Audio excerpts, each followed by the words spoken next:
बहुत बहुत धन्यवाद। तो एक श्लोक है जिसमें कि शिष्य गुरु से पूछता है, अपार संसार समुद्र मध्य सम्मज्जतो में शरणम के मस्ती, कि ये अपार संसार रूपी समुद्र के बीच में मैं गिरा हुआ हूँ और डूब रहा हूँ। अब मुझे किसकी शरण लेनी चाहिए? गुरु कृपालो कृपया वदे तत्।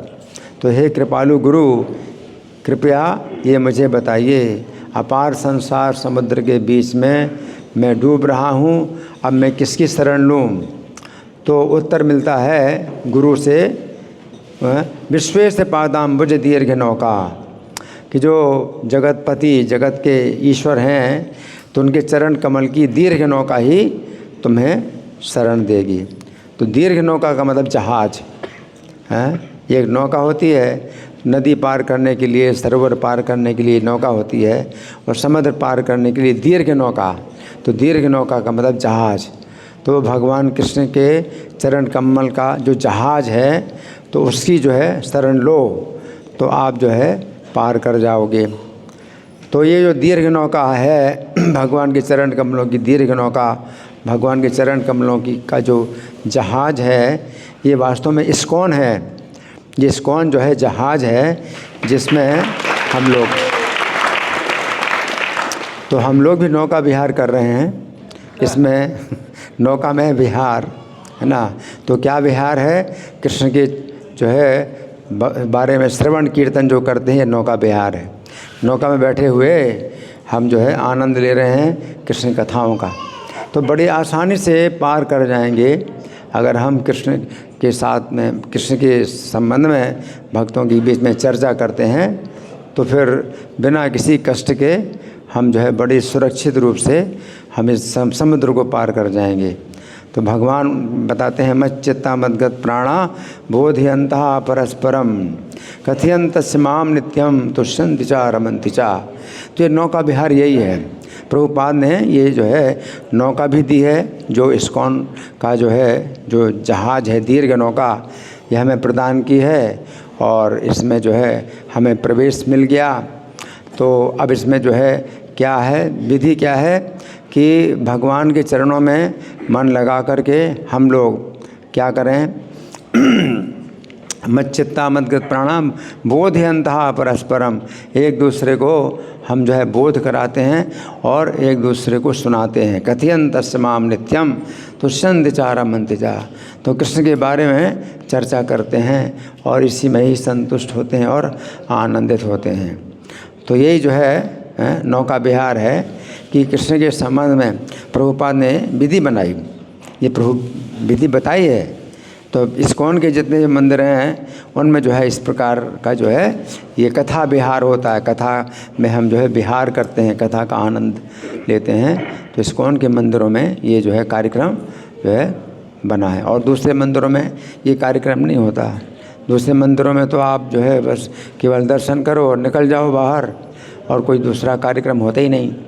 लेकिन इस्कॉन के जितने मंदिर हैं उनमें ये कार्यक्रम होता है। तो तुष्यन्ति च रमन्ति च, तो इसमें संतुष्ट हैं और आनंदित होते हैं। तो ये जो है एक प्रकार से नौका विहार है। बस यही है कि हम परस्पर एक दूसरे से हम सुनते हैं, एक दूसरे को सुनाते हैं और इसका जो है हम आनंद लेते हैं, है ना। तो ये आनंद, इसमें बहुत आनंद है ना। तो ये जो है गीता सार है, गीता का सार ये है, और वही गीता का सार है जो प्रभुपाद ने हमें प्रैक्टिकल जो है इसका जो है ये बनाया है, हमारे लिए प्रैक्टिकल बनाया है कि हम जो है क्लास में हम बैठें और हम लोग जो है सुनें और सुनने का और सुनाने का आनंद लें। तो सुनने का भी आनंद है, सुनाने का भी आनंद है। तो भक्त लोग जो है सुनने के लिए भी तैयार रहते हैं, कभी पीछे नहीं हटते, और सुनाने के लिए भी तैयार रहते हैं, उसमें भी पीछे नहीं हटते। तो दोनों प्रकार से आनंद है। अब ये नहीं होना भाई हम सुनने के लिए तैयार नहीं, सुनाने के लिए तैयार हैं।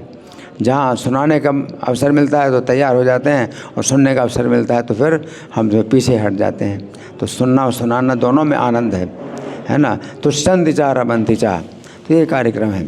और भगवान के चरण कमल का जो जहाज़ है, तो जैसे श्रीधाम प्रभु ने बताया कि इसकी एक विशेषता ये है कि जैसे ही भगवान के चरण कमल रूपी जहाज़ में हम बैठते हैं भव सागर को पार करने के लिए, तो उस समय वो भव सागर जो है समुद्र नहीं रहता, बल्कि क्या बन जाता है, गाय के खुर या बछड़े के खुर से बने गड्ढे के बराबर। तो समुद्र रहा ही नहीं। अब समुद्र रहा ही नहीं तो फिर क्या होता है कि इसमें कुछ बिहार होते नहीं कि ये पार करेगा। समुद्र को पार करने की ज़रूरत नहीं है। आप इस जहाज़ में बैठते हैं और उतरते हैं तो सीधे उस पार हो जाते हैं और आपको समुद्र पार करना ही नहीं पड़ता।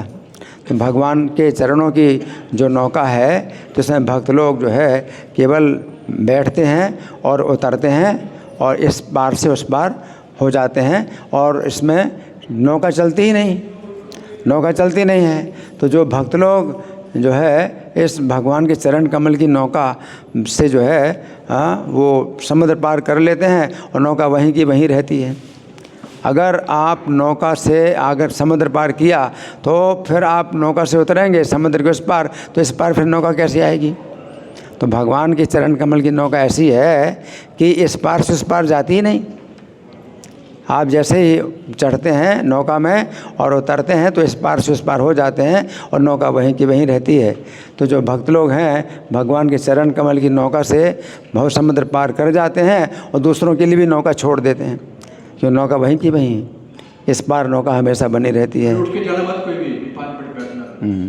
तो ये जो है नौका विहार एक प्रकार से ये हमारे लिए प्रैक्टिकल है। हम लोग अगर क्लास में बैठ करके इसका अगर आनंद लेते हैं, सुनने का आनंद लेते हैं, सुनाने का आनंद लेते हैं, तो ये क्या है, ये नौका विहार, इस्कॉन नौका विहार।